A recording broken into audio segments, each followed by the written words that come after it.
ทักทายสบายดีว่าสุขสุคนเนาะมื้อนี้คือว่าบาวาพาไป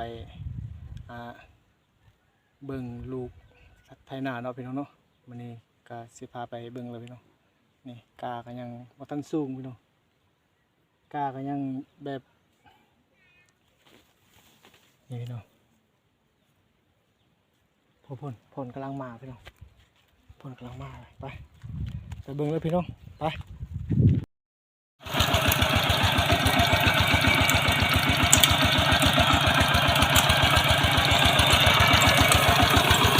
เอา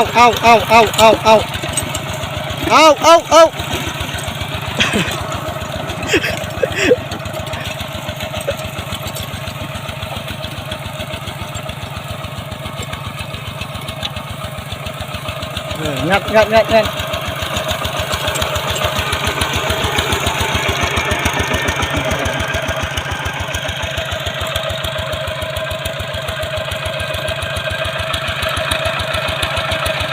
ซ้อมเล็กน้อยไทยหน้าพี่น้องลูกเขาเองเอาทำได้กายจะเป็นเลยพี่น้องนี่เลยพ่อ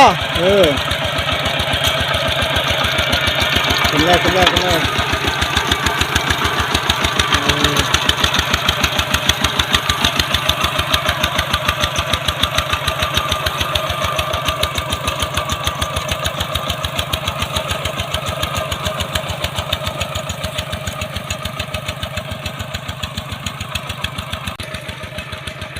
ฝนบ่ตกพี่น้อง